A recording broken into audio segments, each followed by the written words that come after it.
Well, good morning. While I am giving some brief introductions, I would like our panelists to make their way to the front here. We have an immense opportunity here, and I'm glad to see that so many seats are filled, especially here in Cody, because as we talk about some of the challenges and some of the changes and adaptations that need to be made in the way public lands generally are managed, Cody's a really great place to do that. And I'm really pleased to have been able to put together such an esteemed panel from such a variety of backgrounds. Making their way to the stage here. First, I'll introduce Lee Livingston. Lee Livingston is from Wapiti here, just over the hill. Lee serves not only, he is an outfitter, serves on the Wyoming Outfitters and Guides Association board, and was appointed to the Wyoming Wildlife Task Force. Lee, we had the governor here this morning and talked quite a bit about the wildlife work that Wyoming is doing, that you are also involved in. But you also serve as a commissioner here in Park County. And so I know that a lot of people in this room wear many hats. The same is certainly true for you. And so appreciate you coming out of the backcountry to join us this morning. I know it was probably a long trip. Our panelist there at the end is Bailey Brennan. She's from just south of here in Lander. She serves as the public lands attorney for the National Wildlife Federation. And for those of you who have ever been involved in the in Wyoming County government, Bailey most recently served for the Wyoming County Commissioners as their Natural Resource Council as well. She does live in Lander, which is a sort of hotbed or huge area of opportunity and growth for outdoor recreation here in Wyoming, certainly a beautiful area, but conflicts there have abound.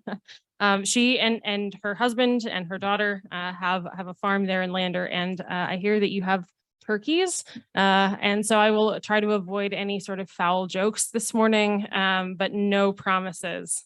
Had some coffee. And finally, here, Dominic Bravo, President and CEO of Visit Cheyenne and the Downtown Development Authority. Dominic spent more than a decade working on a variety of state parks issues, so a different kind of federal land and state land here in Wyoming. But he also went to the University of Wyoming in recent years to help develop, and then as faculty of the Outdoor Recreation and Tourism Management degree program. So a collegiate program to study some of the things that we're talking about here today and develop expertise and professionalism in managing some of these conflicts. So we're going to talk about tourism this morning.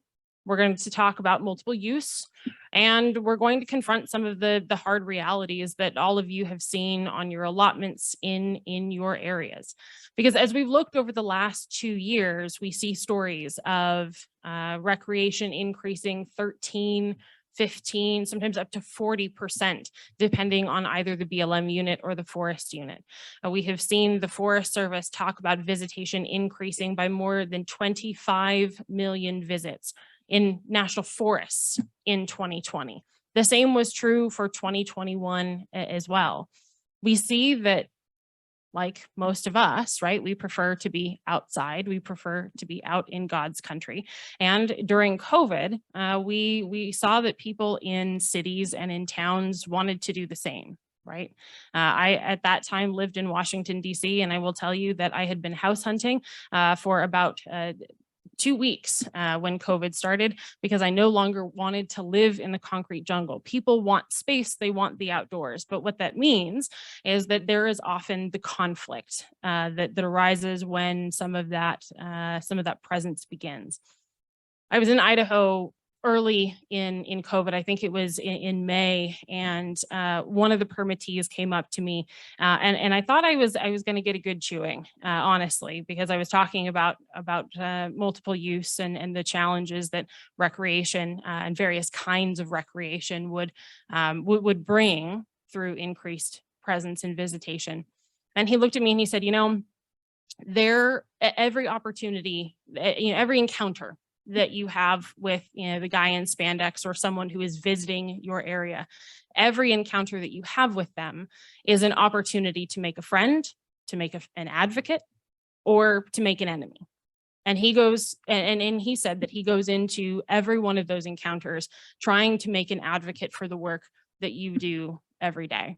And you heard from Mark and Nels this morning that that is at the core of what PLC has tried to do and continues to do, not only because of COVID and increased visitation, but because of the way this industry works and the access that federal lands have for user groups across the country.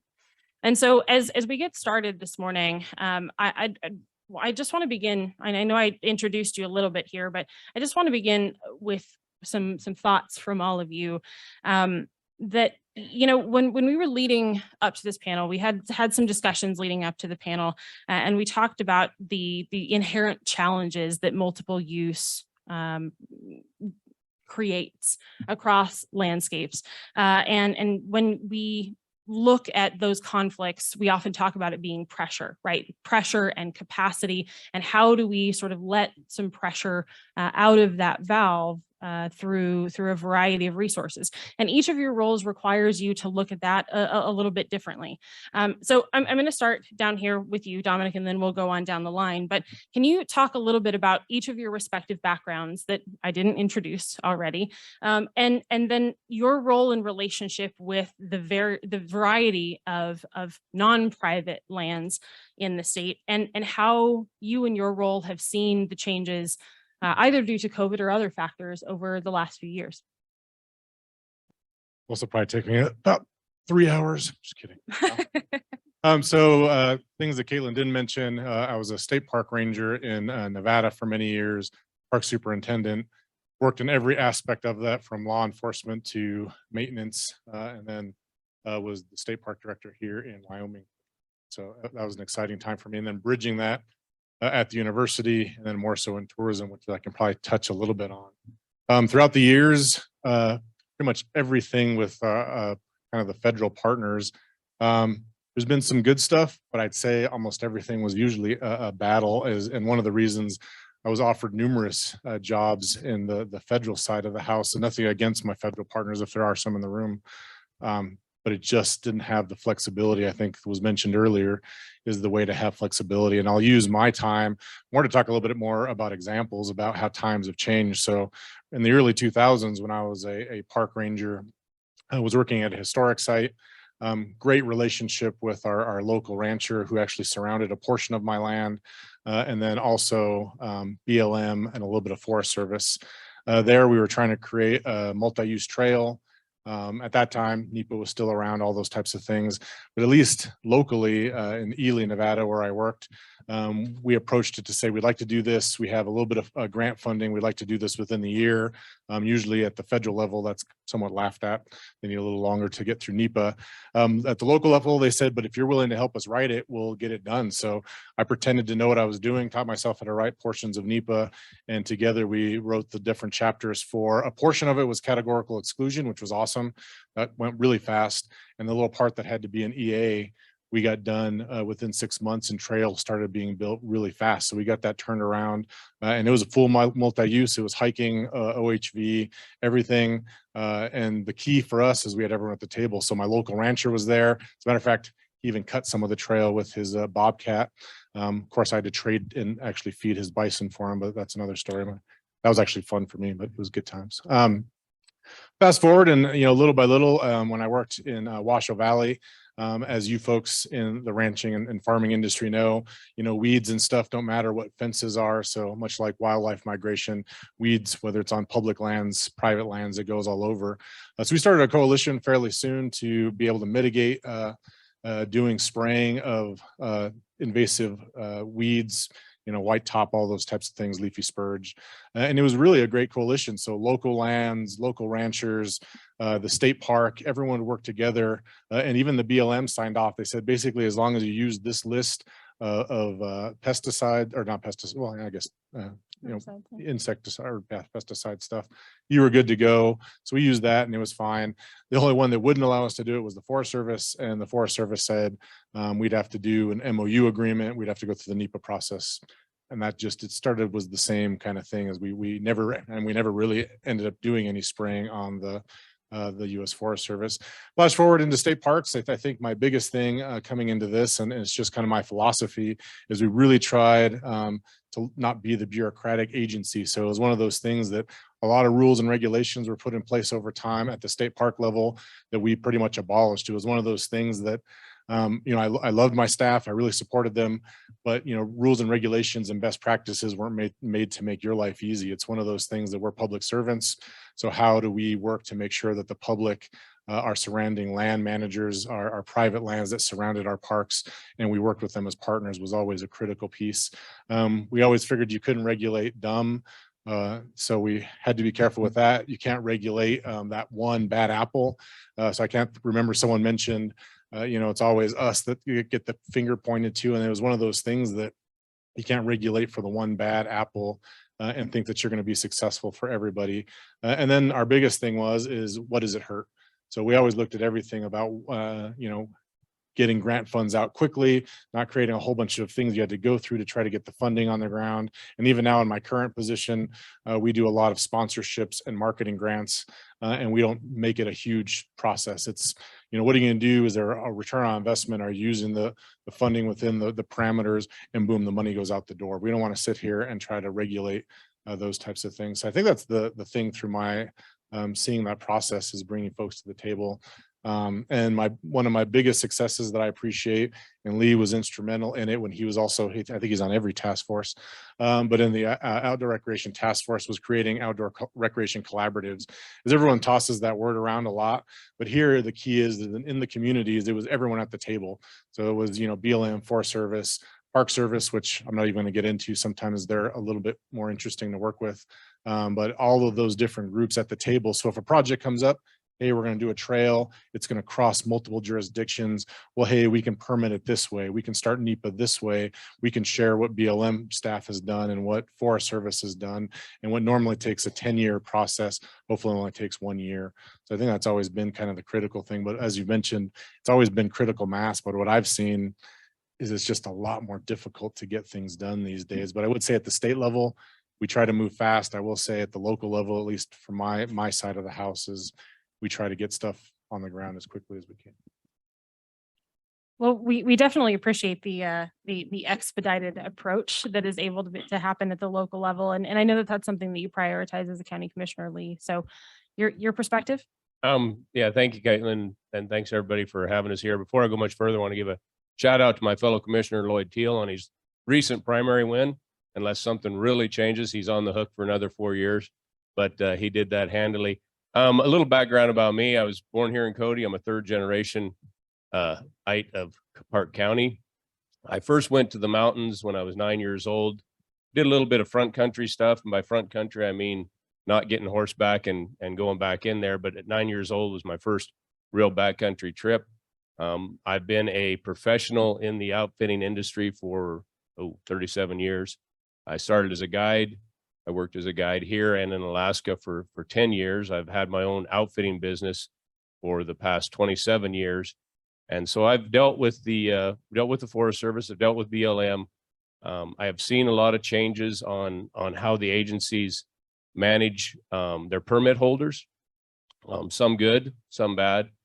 9.5 years ago, I was elected as a county commissioner. And so now I'm wearing a different hat on that and dealing with public lands on a whole different level. There's the access issues, there's energy issues, permit issues, cattle issues, and with Park County being about 80% public lands, we get a lot of those that come across our plate. So it's opened my eyes up to a whole new side of public lands, multi-use, etc.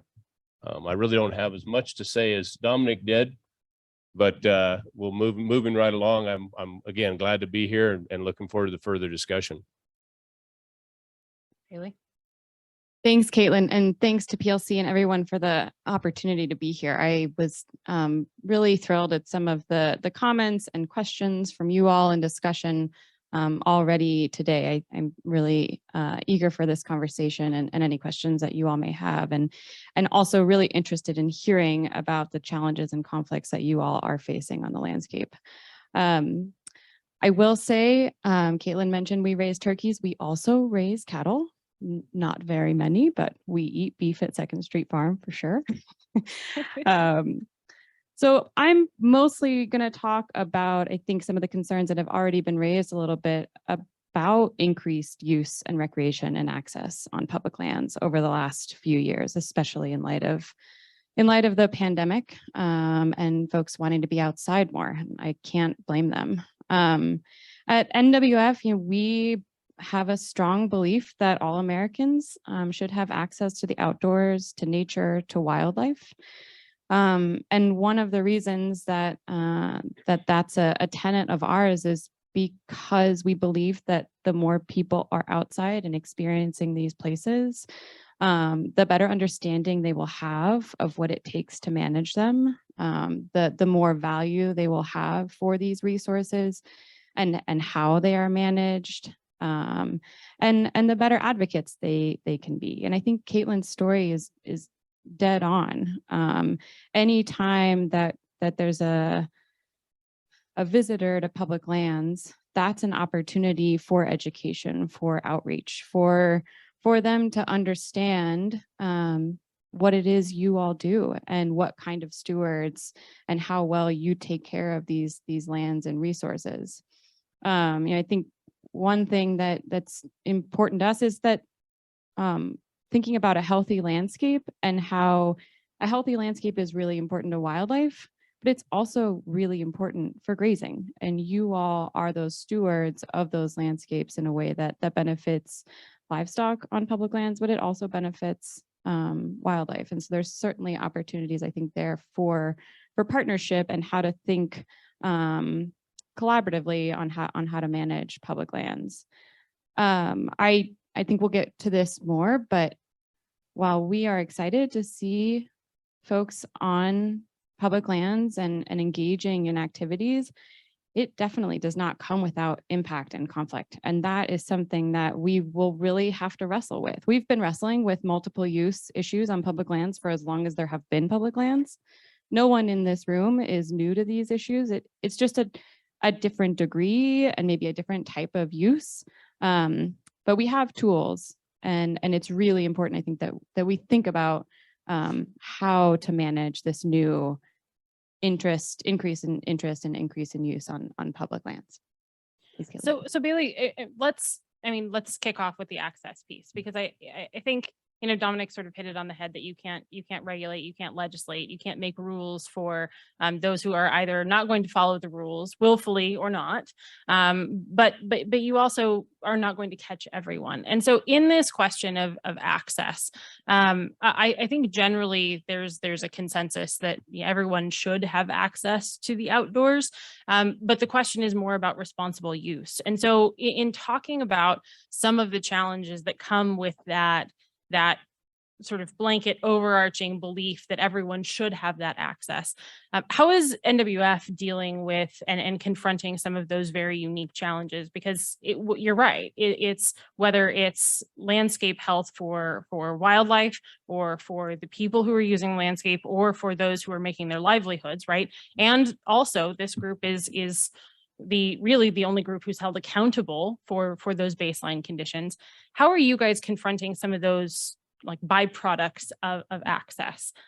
What is NWF doing, and how are you developing your policy to acknowledge those challenges and then work to address some of those challenges in your space? Sure. Yeah, I don't know that our approach or our policy is really changing that much, because our approach has been those kinds of management decisions are really best made on a case-by-case basis by the folks who are using the resources, who are involved on a local level in engaging in those places, who are grazing those public lands, who are using those resources for recreation, who are hunting, who are for using those resources. So I think, harkening back to this morning's comments, Undersecretary Bonnie mentioned this idea of a durable collaborative ethic. And I know, like Dominic said, collaboration gets thrown around a lot, but I do think it is the best opportunity that we have for durable solutions to management of public lands. there are examples out there already about how to manage increased access and pressure on public lands. I think if you think about a permitting system for river access or for backpacking in the backcountry, those are mechanisms that we have to reduce pressure and to, regulate how we use the backcountry. Are there going to be bad actors? 100%. But we regulate for the vast majority of folks who are going to follow those rules and who are going to comply with the permit systems or other types of rules and regulations. I will also say maybe you can't regulate dumb, but you can educate dumb. and there are opportunities to engage with folks who are not familiar with how it's done around here. And I think that those are important opportunities that we have as well. And I definitely want to spend some time talking about education this morning, but before we move on to that sort of outreach and education component, Lee, can you talked a little bit about the concept of the front country and the back country, something that's really familiar to this group. But when we're talking about the access piece, that access piece is going to be really different for the backcountry. I mean, you said you just got back from an 8-day pack trip, right? Taking people back into the backcountry. What sort of changes and what sort of unique challenges are you seeing now that maybe you didn't before in this increased access or this increased demand for access into the backcountry?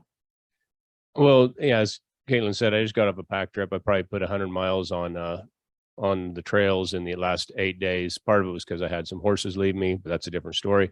And as you mentioned earlier, and we talked earlier, there's front country, back country, and I'm seeing a lot of pressure for the front country. And front country, I think, is anything you can drive up to, get out, or ATV back into. Back country to me is something where you climb on a horse and you're going to be gone. It takes you a couple of days to get back there. The access to the backcountry is deteriorating. There's a demand for it. There's still folks that want to go, but it is deteriorating. I just spent miles and hours on some of the wilderness trails, and they're nothing like I used to deal with years ago. There's been a change in how the Forest Service is managing these trails. Some of it is said to be for lack of funding. I believe it's a shift on how things are done at the Forest Service level. We've taken, I have to put it, I have a story from years ago. I had a game and fish warden. We were at a season setting meeting, and they were talking about sage grouse seasons. And sage grouse is a touchy subject in Wyoming, but they were talking about limiting it down to one bird. And I asked him, I said, well, why limit it to one bird? Why don't you just close the season? And he said, as soon as you close the season and people don't have access to hunt that bird, you're going to lose support of it. I am starting to see the same thing happen to the backcountry. People can't get to the backcountry. They throw their hands in the air and they say, the heck with it. I'm going to go over into the Bighorns where I can drive around. There's lots of places to go. And so when you start seeing people not be able to get back there, they start losing interest in it. They're going to stop supporting it. And that's my big concern about the access to the backcountry. Those of us that do it for a living, we're going to continue to do it. We actually are altering how we do things. If we know we're going to a certain place, we know Forest Service hasn't hit it, we'll send in a crew ahead of time to get the trail open so we can get to it. The public benefits from that, but I'm seeing the public say, boy, it's just so rough to go back there. We're not going to go back anymore. And that's a grave concern of mine about access to the backcountry. So Lee, and I think that one of the things that we talked about over the last couple of years is this concept of growing more advocates, and really, I mean, it comes down to interest, right? And I think you're absolutely right. If people don't have something in front of them, especially if it's not integral to their pocketbook, their bottom line, their families, the food that they're putting on the table, they will go and they will find other options. And so, I mean, it's a marketing challenge for beef, for lamb, for wool, for all of the other products, but it's also a challenge for those experiences too. And so I think some of the things that certainly folks in this room and their other hats have done is try to create that interest in a couple different ways. And so for me, I mean, this makes a lot of sense to me, but Dominic, you in developing the program at the University of Wyoming, obviously that was demand driven.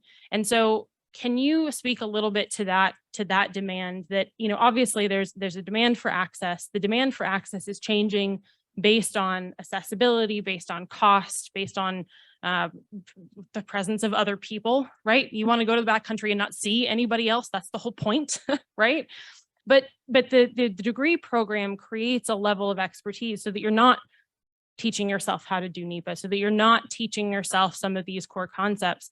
So how did that program start? Talk a little bit about that, and then, you know, speak to what you've seen in how some of these graduates have been able to address some of these access or demand kind of challenges.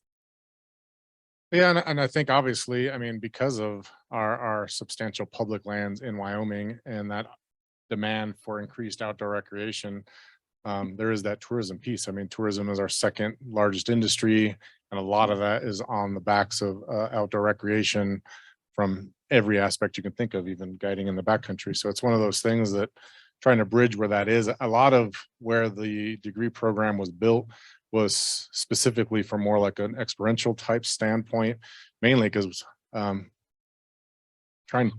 sounds horrible and it's nothing against our youth of today, but almost like that common sense piece is being able to think about that problem solving component, being able to listen to a local rancher that says, hey, I've been around here for a while, I suggest you look at this, and actually taking that to account and being able to implement that in whether you're a public land manager or you're starting your own private business to do something.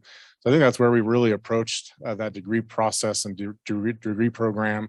And we opened up a lot of their capstone projects as they graduate in every aspect you can think of, whether that was a local hotelier all the way to a dude ranch. So being able to get a lot of that experience, and since they're all tied together as a cohort, they all learn from each other in those different aspects. That's really, I think, how we lent ourselves to that piece.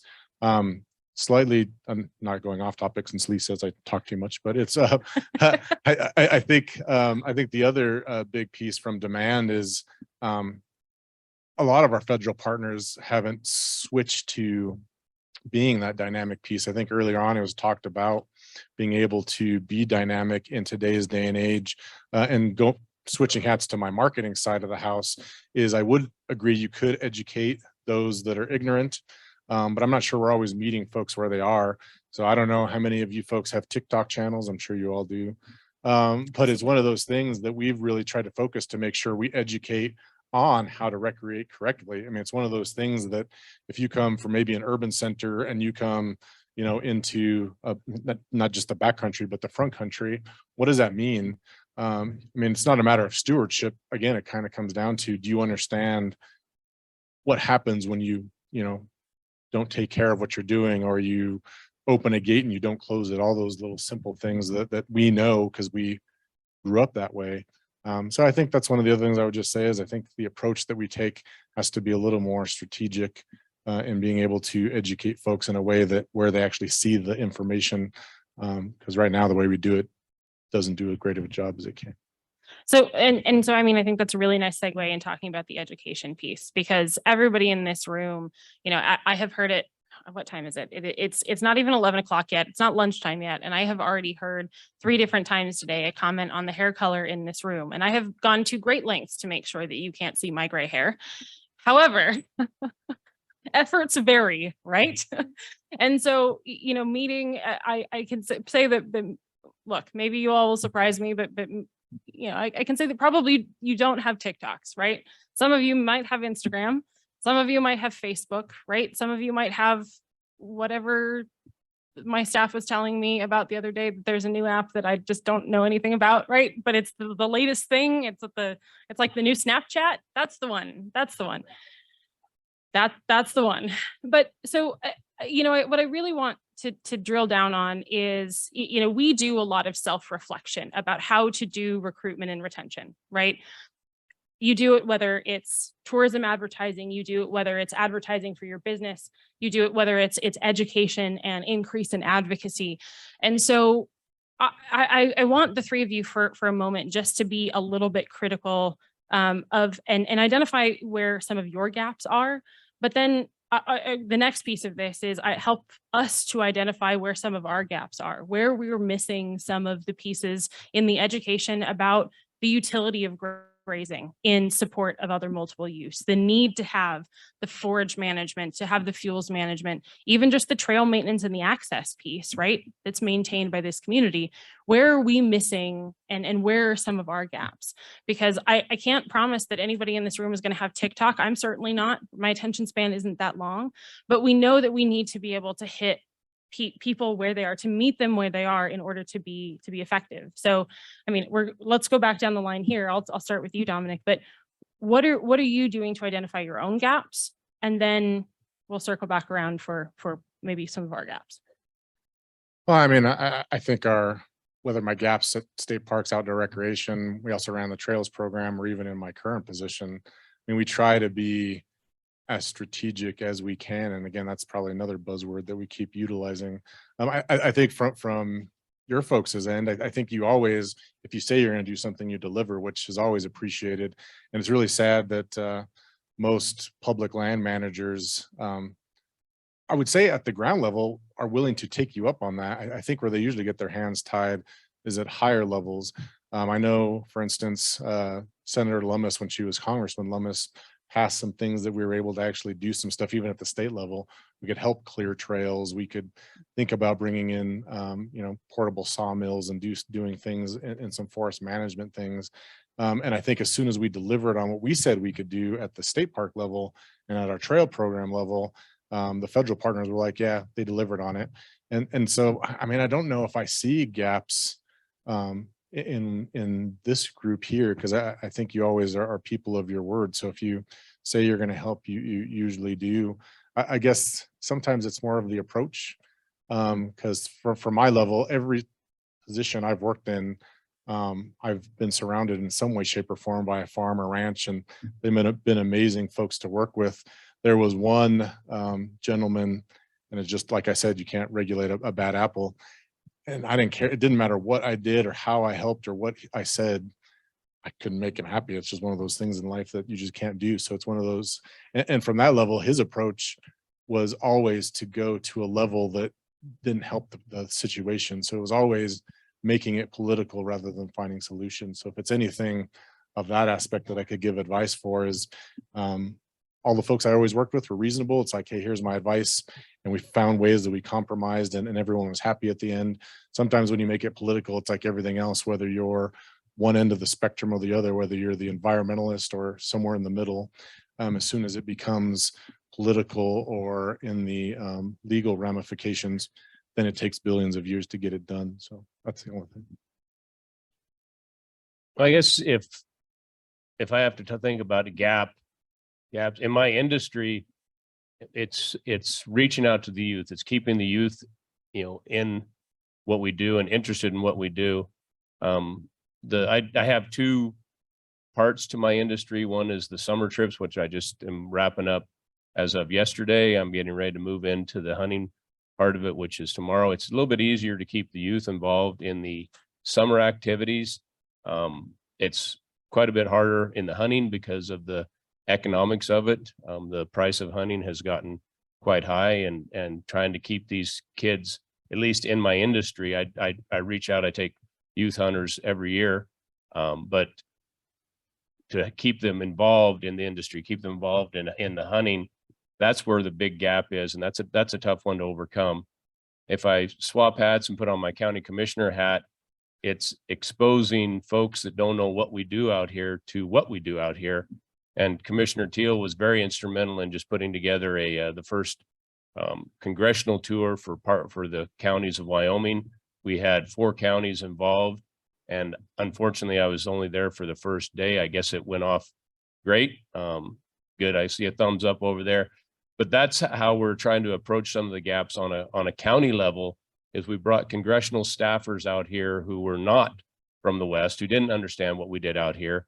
and tried to show them what we did out here. And so hopefully we're closing some of those gaps. One, to show them that energy on public lands isn't bad, that timbering on public lands isn't bad, that utilization of public lands in many ways is not bad. And I hope it was a success. So again, shout out to Commissioner Teal for putting that together, and we're going to move that. That's congressional tour is going to move around the state of Wyoming to different counties to try and again educate folks that don't know what we do out here to what we do out here.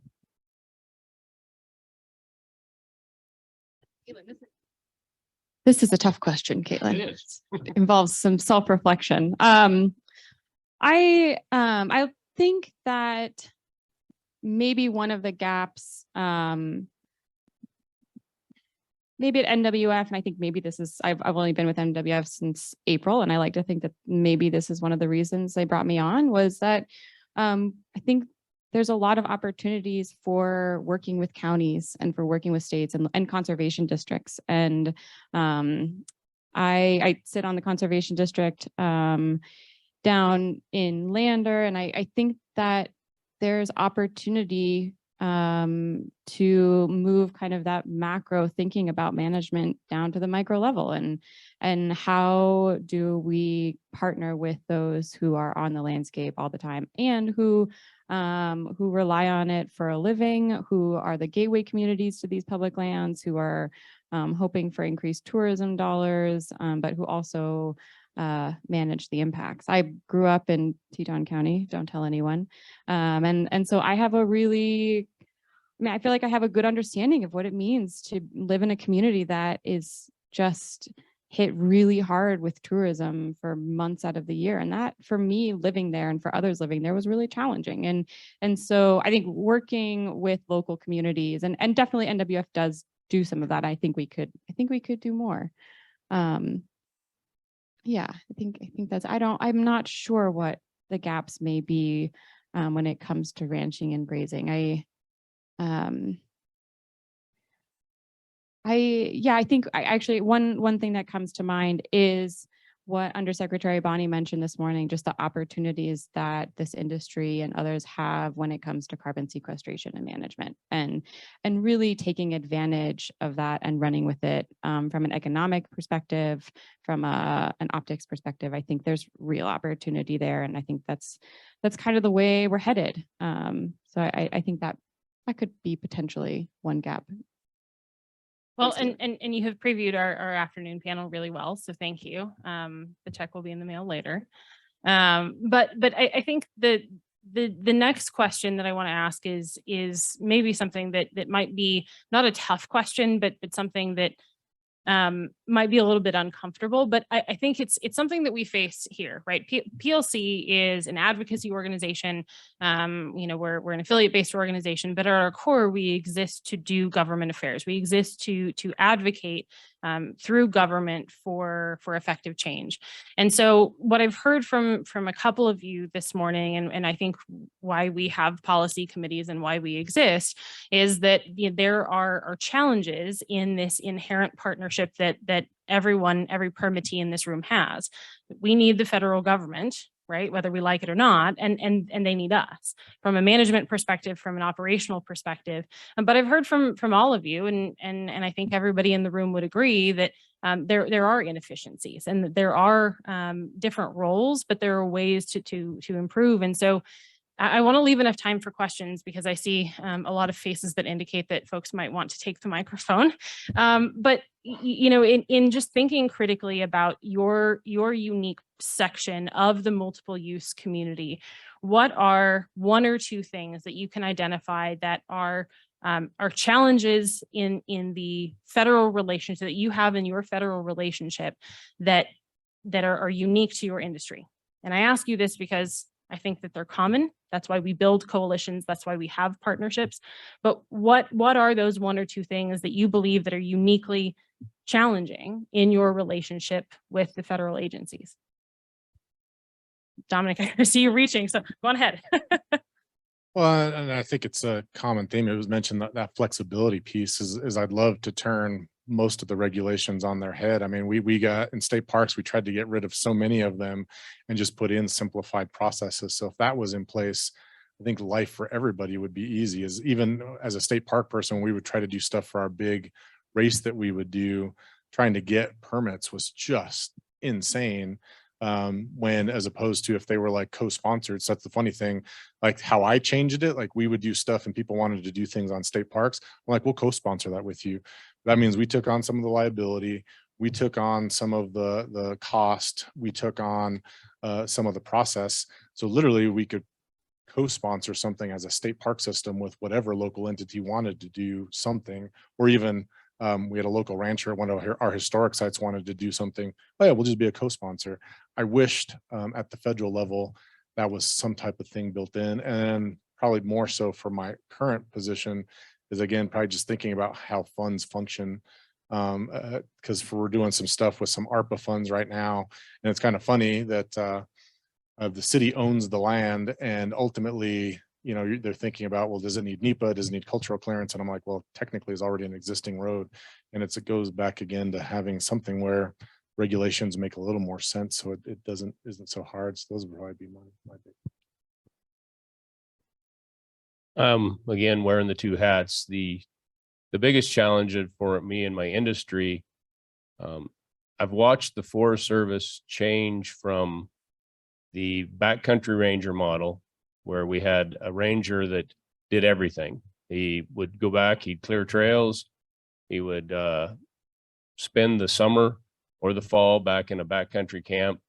If you needed help with something, they were there to help you. If you did something stupid, he told you that it was stupid, and maybe he wrote you a citation or just said, don't do it again. But they were part of the landscape. You just expected to see a ranger floating around in there, you know, at some point in time when you're in the backcountry.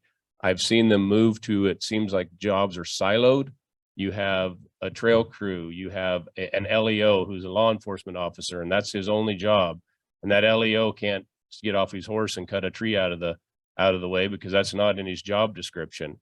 And I've just seen this bureaucratic kind of move within the Forest Service. And I don't know if any of my forest, well, I thought I saw Jason floating around out there somewhere, but yeah, he's there in the back country. Back corner, we're thinking back country, but I bet he wishes in the back country instead of standing in the corner. But that's what I've seen over the 37 years that I've been operating on there. Is it seems they're moving away from the being on the land to being in the office. From a county perspective, you know, obviously the challenges here are energy. The moratorium on drilling damn sure hasn't helped Park County. We used to put a lot of energy used to flow out of this county, and just the regulations upon regulations upon regulations have been coming forward have darn sure been a challenge and will continue to be a challenge.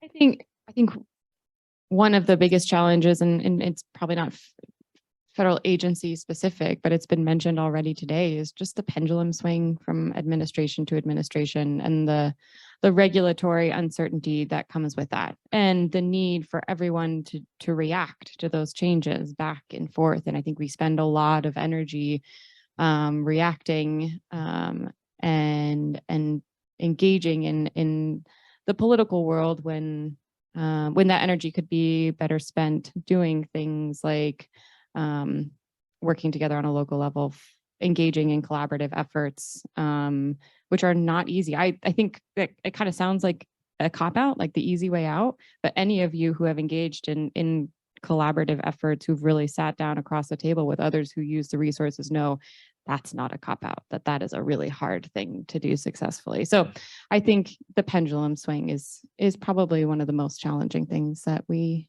deal with.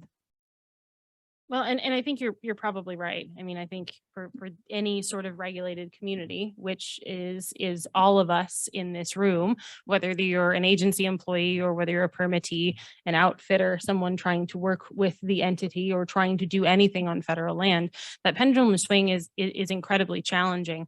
And I think as we go forward, as we have the multiple use committee tomorrow, as we have further discussions about opportunities to build out, economic development and economic opportunities for federal lands permitting, I want to come back to something that Lee said, and it's that, you do this for a living. And so you're going to continue doing what you do because it's your livelihood, it's your business. You really don't have any other choice other than to do what is going to be most effective. And Bailey, I think you're right. I mean, conservation of energy, whether it's petroleum, wind, or just your own personal ability and scope, that conservation and strategic engagement is what I hope that we're going to hone here over the next couple days. So we have a microphone floating around somewhere. Are there any questions from the panel? Thanks, Justin. Ross.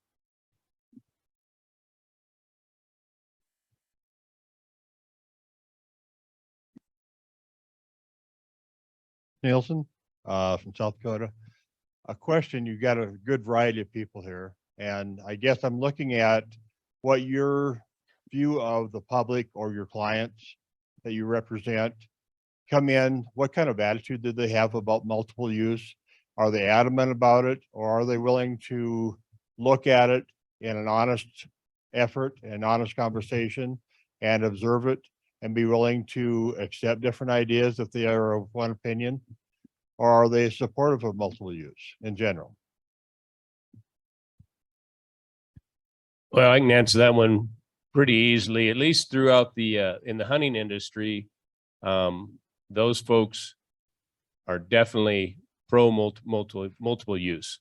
They see the public lands as lands that all of us own and all of us should be able to use and benefit from, and not one single, industry or group should have a stronghold on it. So they're pretty easy to educate. The summer folks, occasionally I get some that think that there's a lot of things that shouldn't be out there on the landscape. And we do have some interesting conversations around the fire at night about why we need to have everything we have on these public lands and why multiple use is important.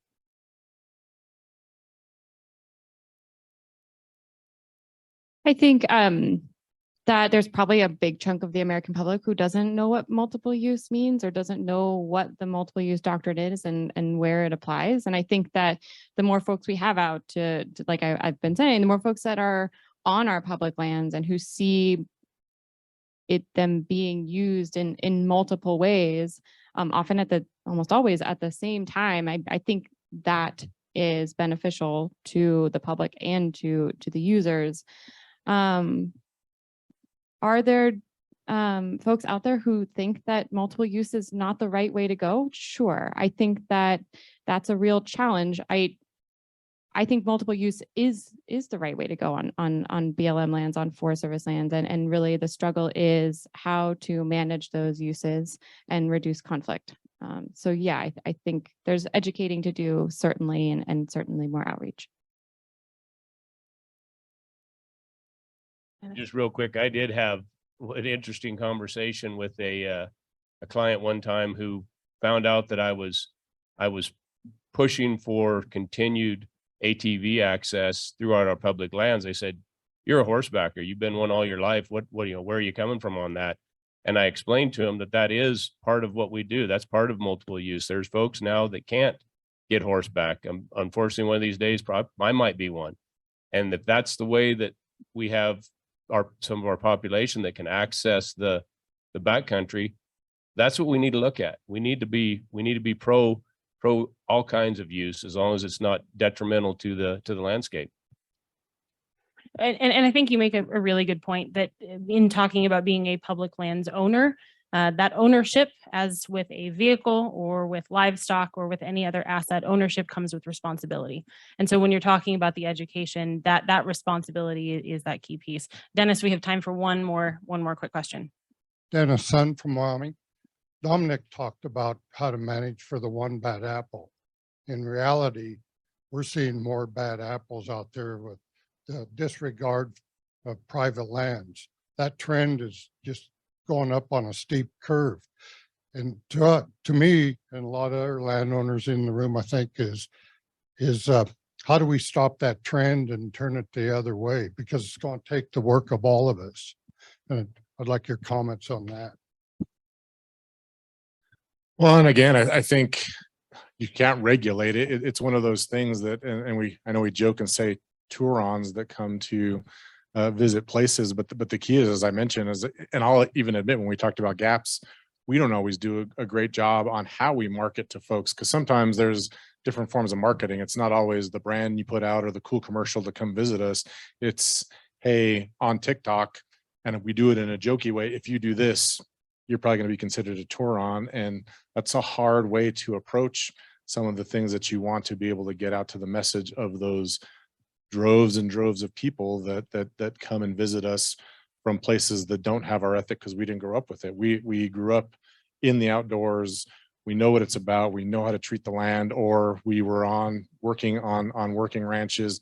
We know how important the land is to us. So I think all of us have to think about that strategic opportunity of where we get that message out in the places that these people would actually see it, because we can't stop them from coming, because that's just not going to happen. We can't say that we are going to regulate it, because that technically just damages it for everybody. It's got to be a really smart, concerted effort on how we market and educate to the groups that are coming to see us, and hopefully we convert their ethic to the same one that we hold true. And I think that's the biggest piece. And I'll be the first to admit, we've barely dipped our toe in the water, because it's not easy. It's definitely not an easy thing to do, but we're trying to do the best we can. Dennis, that was a good question. As mentioned earlier, I'm sitting on the Wyoming Wildlife Task Force, and we're getting a lot of folks in there hollering about, access to lands that they used to hunt. They had ranches. They used to be able to go up and knock on the door, and they said, yeah, go ahead and hunt it. But as you mentioned, there are more and more bad apples coming in, and I'm having ranchers saying they're tired of it. And so they're moving towards a lease to the outfitters, and they're screaming. The public is screaming about these outfitters leasing up all this ground. But as a rancher, and I see a bunch of them out here, I'm sure if someone screws up on your land, you'd rather pick up the phone and call one person than call 100. And that's what's happening. It is more and more people are coming in, and they're disrespecting the land, and everyone is paying the price for it. And they're not just disrespecting private lands. They're disrespecting public lands. I see it. The further back I get, the further away I get from it. But I see it on a regular basis where I'm packing garbage out that folks have left, at campsites that I'm using. So it's an unfortunate situation, but and everyone talks about education, but how much education can you do? How many times can you say don't do that? How many times can you say close the gate? If it's closed, close it. If it's open, leave it open. Don't drive off through my field. So it's a tough one.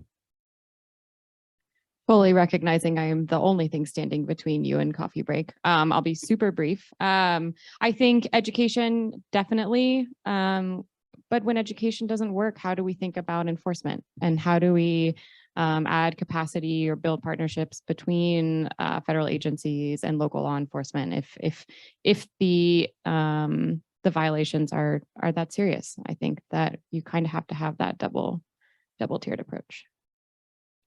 Well, and before I turn it back to Mark, I just want to have you join me in a round of applause for our panelists who have shared with us today. Thank you. And as we go through the next couple days, I want all of you to be thinking about how to confront some of these education and communication challenges, whether it's here or whether it's in committees as well. Mark, turn it back to you. Well, thanks, Caitlin. Thanks to our first panelists this morning. Before we conclude our morning session and take a short break, we had a couple of reminders here. Next, we'll have the Ecosystem Environment Committee meeting in Taggart 2 and 3, and that'll start around 11. Eric Davis from the Forest Service will be the guest speaker in that committee.